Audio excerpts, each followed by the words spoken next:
V Gates, and how's it going, guys? Again, I want to apologize. It's been, a couple of months at least since I put up a current video. I've just been busy. That's just how it's going to go. This is a part-time thing. It's not full-time. I like to just throw up a few videos from time to time and keep in touch with all my fellow gamers out there. Just want to say hello. I haven't gone anywhere. I'm still here at the shop. Here in Ohio, we had a really late winter, and most of you that watch my videos know that I'm in a lawn care business. I do lawn and tree shrub chemical treatments and fertilizations and things like that. No mowing, no mulching, no landscaping.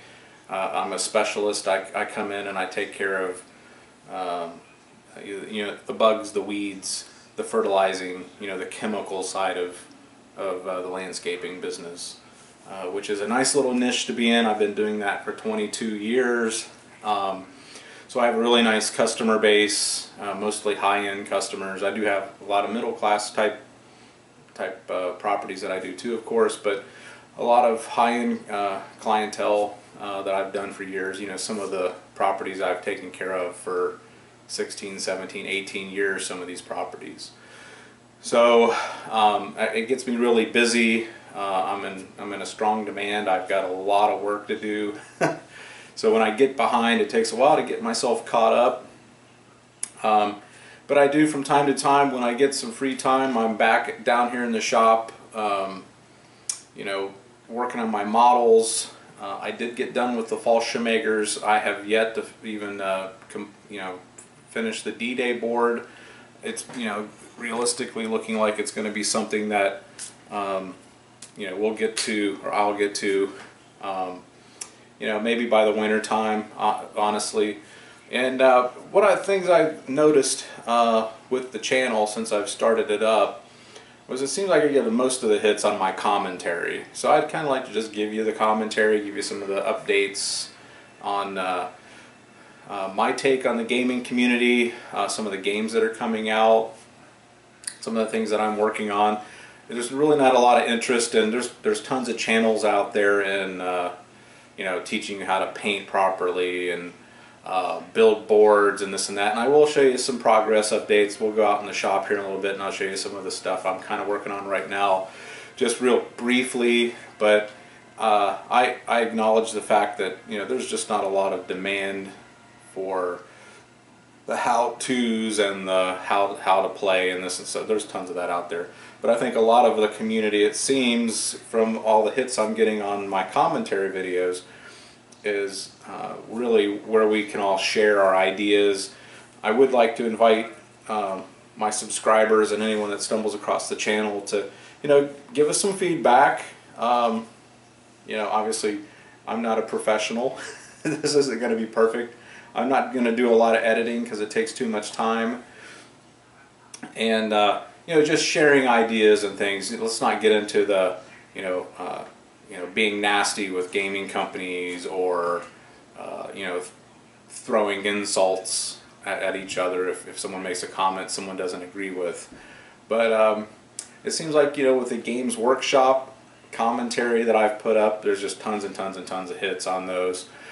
And it's interesting, there's this huge void out here for Games Workshop type comments and commentary, I guess is the best way to put it. My 2 cents, honestly, as many of you may know, I've gotten into Warhammer Fantasy. I haven't had a lot of time to play, honestly. I've just been so busy with work, stuff with family. I still have two teenage children at home, so that takes up some time.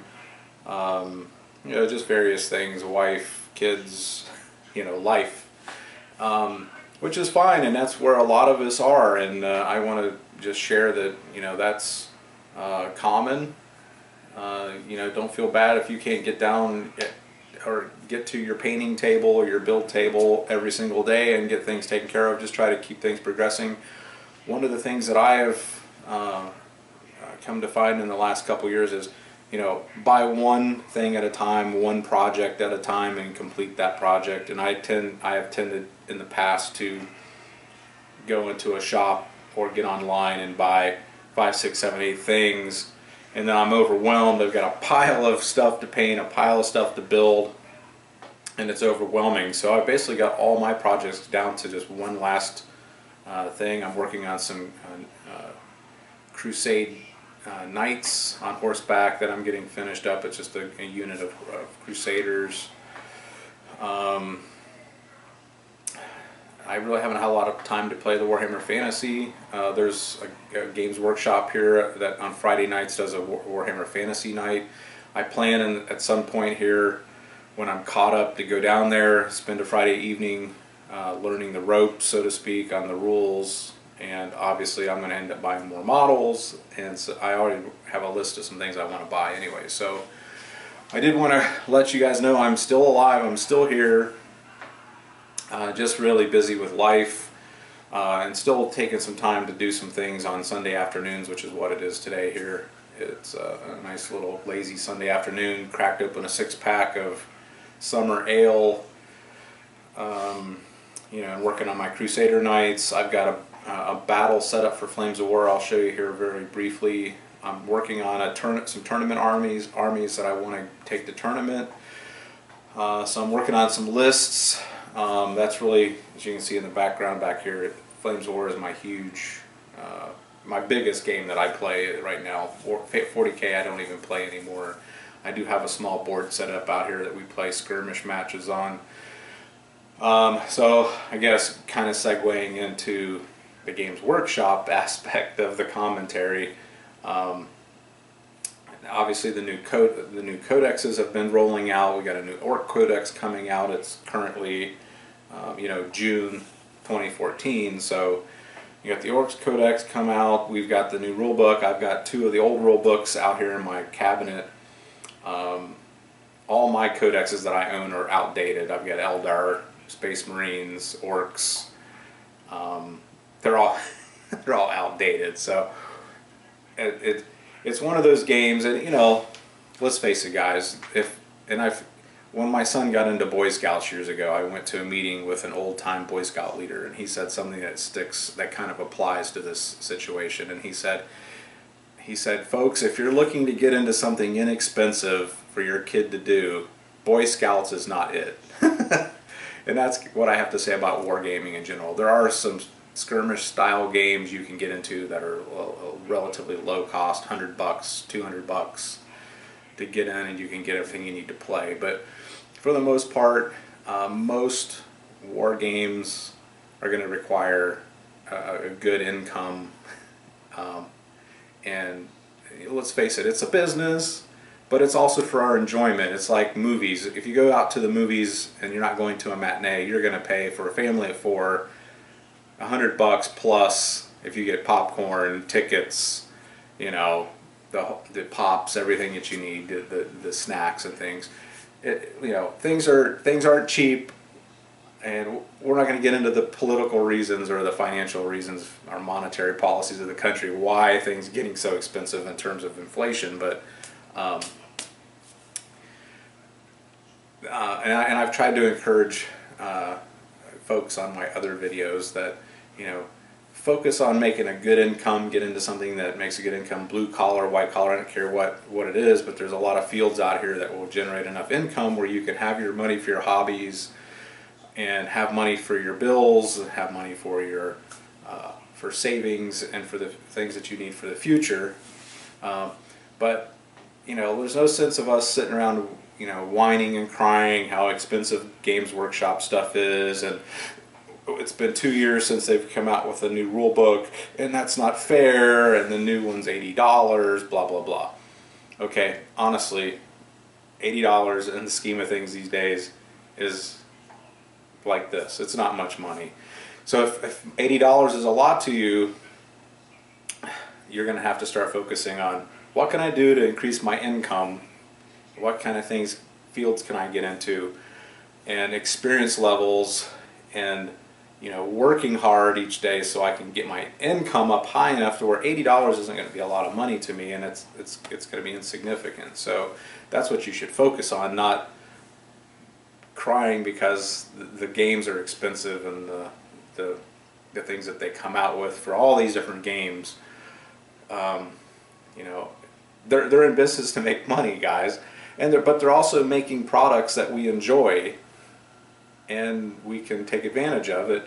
You know, take you away from the work aspect of your life and back to the entertainment aspect of your life, which is you know, having fun playing some games on the weekends, cracking open a cold one or a Coke or whatever it is you like to imbibe upon, making yourself some good snacks, getting your friends over to the house, and having some great games.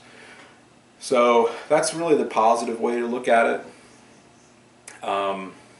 You know, I would say, not being a 40K player, from the feedback I'm getting, it's a good rule set. They've done some changes to try to make it more interesting, and I think that's what a lot of these companies are going to do, and that's great. They're trying to make things better.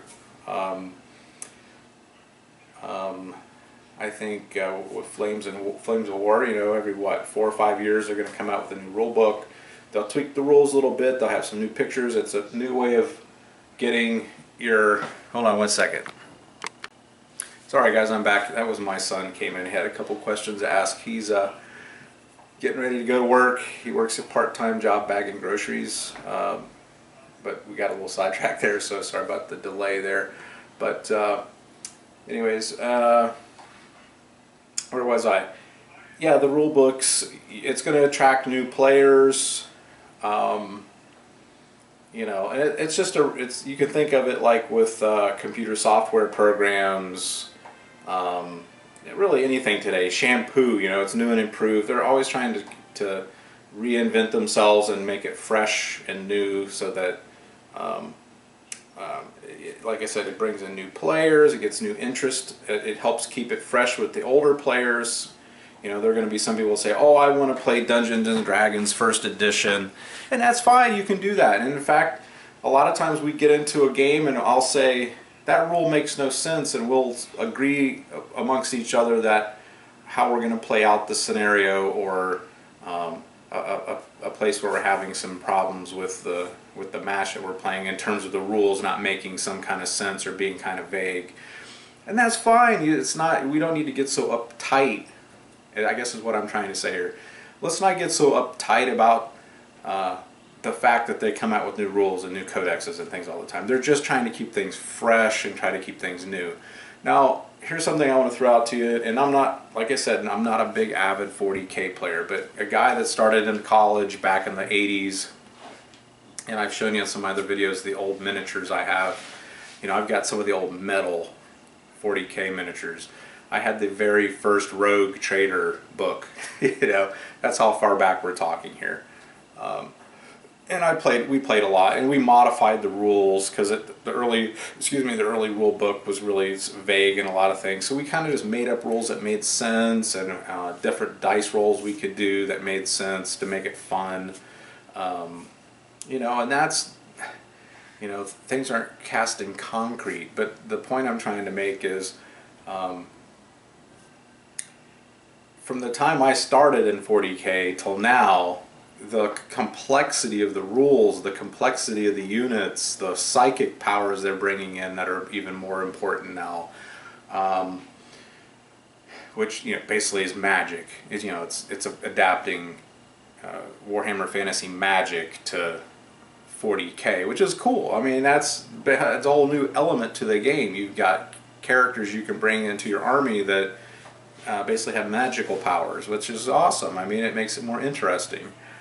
You know, D&D, Wizards of the Coast, they're coming out with a whole new next-gen D&D rules. You know, and I'm old school 70s. I started playing my first D&D with the red box, you know, from a bookstore.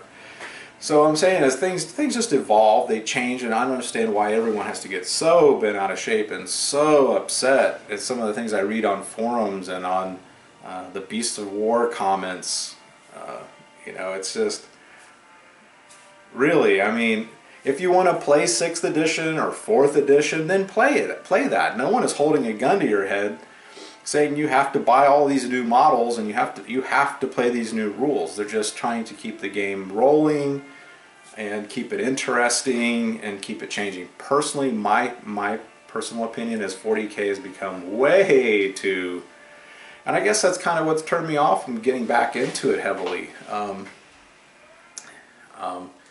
Honestly, the skirmish games we play, a lot of it's just our own made-up rules. Again, I just love playing with the models and doing little scenarios on our little skirmish board I made here that is based around a mining camp, and there's little tunnels and, you know, ridges and catwalks and things that the miniatures can get on. We'll play just like 2 squads versus 2 squads, something quick. It takes like an hour to play, and a lot of the times we're just you know roll a 3 or above, or we'll get out the percentile dice and roll percents to see if somebody's fallen off of something or something's blown up. But it's gotten so complex. I mean, I don't know how some of these guys keep track of all of the different nuances to the game. It becomes to the point where it's like, even some of the blue table painting matches I watch and mini wargaming matches I watch, they have to go back. These guys who play it all the time, they still get confused with the rules, and to me that seems pretty ridiculous that, you know, they've gotten this rule set that's so cumbersome and so convoluted with all these different powers and weapons and species types and their attributes that they can do, and there seems like there's so much room for cheese and, you know, nonsense to come into the game. For me personally, that's kind of a turn off. You know, I like the more and this is what I got to give kudos to Battlefront with Flames of War. It's pretty straightforward. There are some times where you can get into situations in a battle where there can be some arguments break out over can they see you, and then you just kind of work it out. You just discuss it. Hey, this makes sense. Do you agree on that? Blah blah blah. And you just kind of say, let's do a roll on a 3+ or a 4+, and that decides this outcome. And you can kind of work it out between the two of you. But for the most part, it's pretty straightforward. You know, there's not a lot of room for cheese. A lot of the lists really do a good job of matching up the forces, so they're pretty even. You know, it's to me it's more appealing, and I like the World War II era, of course, but and learning about all the different types of tanks and weapons and the tactics and things that they used for the different armies and different companies and things that they use. But hey, 40K is fine. There's a lot of guys out there that they get into that. They like all that depth, and that's really, they're kind of catering to that type of crowd, and that's fine. And the people out there want to keep track of all the stuff that's available, and that comes into play obviously when you're going to a tournament, or you're going to a local game shop, or you're having a friend bring his armory over to your house or apartment. You got to know about his army, the types of attributes his army has. If they're playing Tyranids, the different types of things that Tyranids can do, and the things that you have to use to counter their things. So you have to keep track of all this stuff, and that's fine. And there's a lot of people that like that. So I guess what it boils down to is there's different strokes for different folks. There's a game out there for everybody. If you like World War II, there's bolt action. If you don't like painting 15mm miniatures, which are pretty small, you know, bolt action is 28mm. It's more on a platoon level. That is a game I plan on in the future getting into, because it really is enticing me with that scale. I really like that scale. They're coming out with the new tank battle rules for bolt action, you know, the 15mm is nice because you can play it more at a company level, so you can have larger battles. So, you know, there's a lot of different stuff out there. Bolt action is going to be less expensive because you need less models to play a game, as opposed to Flames of War, which is like, it's going to be like a Games Workshop game. It's going to be expensive. You know, a box of 5 tanks is going to be $50, and that's just what it is. So I guess my opinion is, we don't need to get all upset as gamers and throwing stones and all the different types of games. You know, my wife says to me, how can there be so many kinds of games out there? It's just amazing how many games there are. You know, you got the new Wall Sun game coming out that Beasts of War is promoting, which looks super interesting. That whole steampunk thing is interesting to me. I can't, I make a good living, but I can't afford every game. I can't get into everything. So I'm in the same boat. I have to really be a good consumer and say what interests me. But I would, if you know, if I could play a steampunk game with somebody else has the minis and a board, I would love to learn, and I'd love to learn to play some new games. But you can't get into everything. If you did, you'd go bankrupt. You know, and I guess there's a lot of guys out there sitting in their mom or their grandma's basement, you know, working at Best Buy, and their entire paycheck goes to paying games because someone else is paying all their living expenses. Well, that's, you know, not many people live in those kinds of situations. I hope not. I hope most people are out there being responsible citizens and providing for themselves and not sponging off of somebody else, you know, so they can be a teenager forever. But for those of us who are adults, who have a family, or you could be a college kid, you're working your way through school, you got your part-time job, you're paying you're borrowing the money your parents are paying for your tuition, and you're going to go buy a skirmish game to play on the weekends with your buddies. Everyone should be a good consumer, be responsible, you know, pay your bills, provide for yourself, and then carve out a little extra money for some fun with your gaming. So I guess that's my message to everybody out there, is to be a good consumer and to be a responsible citizen. So with that much in mind, I really can't think of much else I want to talk about gaming wise, other than conveying that point of, you know, let's not bash the companies. I think Games Workshop overall is a good company. I think they overreact, and they try to squash, you know, dissent out there, people that criticize what they're doing. You know, that's what companies are going to do, big companies, especially when you're publicly traded. I guess, you know, we'll cut them some slack. It's a marketplace, so if they're doing things that don't make sense, it's going to affect their revenue, and that's what makes them wake up and say, oh, we shouldn't do this because this happens over here with our revenue. Let's make some adjustments. And that's the great thing about, well, not all countries, but hopefully there's still some capitalism out there, and how markets work is really the best, you know, way to ferret out games that aren't good, or companies that are doing things that are unscrupulous and things like that. And that's why I said a few seconds ago, be good consumers. No one's putting a gun to your head and making you run out and go buy models and buy books. Make an informed decision when you get into a game system. Can you afford it? What's entailed?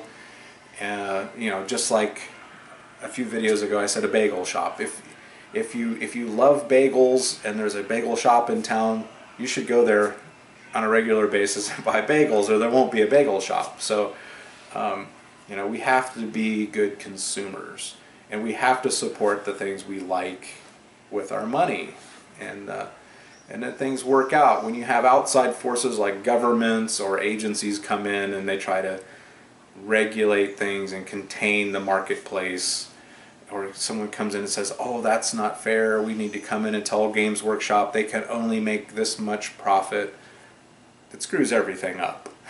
Right? So we got to respect the forces at work, and just be cool people. You know, everything will work out. If you don't like what Games Workshop is doing, and you have to buy new books every couple of years, then put all your stuff online, sell it, and get into another game. It's that simple. So But I don't think that's happening because their sales are they went down a little bit, but I think that was just, it's, you know, worldwide recessions and things, making changes, things that have cost them money. Obviously some people have gotten out of the game, but I think they still have that big core of players that stick with it because they just love the universe and they love the models. And I gotta say, they make amazing models. The details and the types of kits that they put out are amazing. So, and that's really the driving force there for the modelers. So let's just peruse out in the workshop here. I'll show you a few things that I've been working on, and we'll take it from there. Beer, must have beer. And what do we got here today? I got a little Blue Moon, and it's summer honey wheat. Good stuff. I think I'll take that out with me. I come out of the office here and show you my Crusaders I'm working on here. And yes, this is how I pass the time when I'm painting. I got myself a mini DVD player. There's one of my old 40K figs. We got some D&D figs back there. Painted up. But this is the Crusaders I was talking about. Get these finished up. Once I get done with this kit, I'll need another project because I'll be done. So doing some painting there. We've got the D-Day board that has not been touched. Here's my Warhammer guys I haven't put back in the case yet. And set up a new Flames War battle. This is the American 4th Armored Division, and this is a defensive battle where the Americans are defending this riverfront. You could say it's a small village. I'm saying it's someplace in Italy, and the German SS Totenkampf is over on the other side of the river. And I believe I've got 4 Panzer units. I've got 4 Tiger tanks. I got 4 Panzer IV tanks in a platoon. I've got, I'll get a better look here. This is the classic Panzer Grenadiers in half-tracks, armored half-tracks. So you got 2 teams in each of those half-tracks. And this half-track here is a command half-track, a little bit smaller. I've got anti-air, since we obviously have P-47s on the Americans that will attack. I've got a platoon of 4 Panthers, SS Panthers. Of course, these are fearless veterans, and I love playing these Germans. There's another platoon of Panzer Grenadiers. There's your command jeep or truck. So it's a very mobile force. I got another anti-air there, and then we've got a platoon of Stugs. I hadn't played Stugs in a long time, so I throw those in just to try to see how I can get them to do. We obviously haven't deployed yet, and the big thing for the Germans is they have 3 objectives over here. You see the red objective markers. If the Germans take 2 of the 3 objectives and hold them for just 1 turn, then the Germans win. The Americans win if they just hold the Germans off of the objectives and not allow them to take the objectives. So again, another defensive battle. But we've got the M18 platoon here, which is basically a tank destroyers. Okay. Then I've got on foot, they're not in half tracks or anything. It's just a platoon of U.S. Troops right there. I got, what is it, 9 teams and a command team. We have, and those of you that play Flames of War, you know this is a mixed unit, a classic late war mixed unit. So you got a couple of standard M4 Sherman tanks. We got a couple of the not the jumbos, but there's the jumbo in the back, and then the Easy 8s. So you got 2, 2, and 1, and then I've got another platoon here that's 2, 2, and 1. Same thing. 2 Easy 8s, 2 M4s, and then the jumbo. And then I've got another platoon here of, it just has 1 Easy 8 and 1 jumbo. Okay, that's all that the list would allow. So we're basically at about 3,000 points each army. The Germans have a little bit more. I did throw in 1 platoon. Instead of just the command team there, I threw in 2 extra Panzer IVs just because they're attacking and the Americans are defending. Also, the Americans are going to get the, when they do deployment, they get the sandbags. You know, so they're going to be behind defended positions. It's going to be harder to hit them. Let's see, we got a platoon of artillery, which is great to use. Then the nice thing about these 155mm guns is I can also use them as anti-tank guns and artillery bombardments. So you can see here that I've got them positioned so they're covering a place in the river that the other units can cross, and they're also covering this road on this side at that bridgehead. Okay, and then you got the P-47s. They have priority air support. So the Germans are going to be, they got their work cut out for them to take 2 objectives. I've also got another platoon of American infantry over here, cover the left flank, and the one over here for the right flank. So it's going to be an interesting battle. It's going to be really fun. It'll be interesting to see what the Germans do. I haven't decided if I can. I don't know if I think we'll play 1 battle to see if they can take 2 objectives, but I may want to redo another battle and see if they can just take 1 objective, because that's a big chunk to take off. You got 2 bridgeheads that they can cross. You've got shallow spots in the river, so you hear where they can cross also, but it's difficult terrain, so they have to roll to see if the tanks bog if they try to cross, or the half tracks bog. So you got 1, 2, 3, 4, 5 places that the Germans can cross the river. So obviously the Americans are going to be really focused on holding those points down so the Germans can't even cross.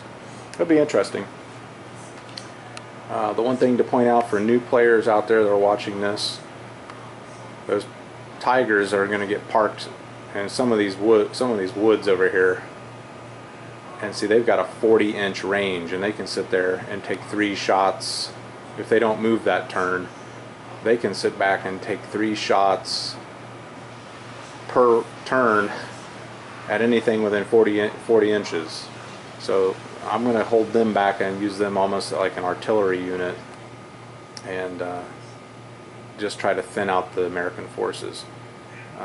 These would be a strategic strike force along with your Panzer Grenadiers to try to move quickly across some point to take an objective. Alright, so there's all kinds of strategy. These are great tanks too, these Panthers. They get a good long range on them, 32 inches. And the Germans, if they stay parked and they don't move their turn, they can get 3 shots. So that's pretty significant. I think the Stugs, I'm probably going to end up using them as a left flank stationary force to try to just keep the Americans from counterattacking. Because the Americans could want to maybe counterattack and maybe sweep one of the flanks. I mean, there's all kinds of possibilities. So we'll see. It'll be interesting. I just want to show you some of the stuff we've kind of been working on and doing here at the shop. So I hope that gives everyone a little food for a little while so I can have some time to make another video. Otherwise, I wish everybody great gaming and have some fun. Peace. Ciao.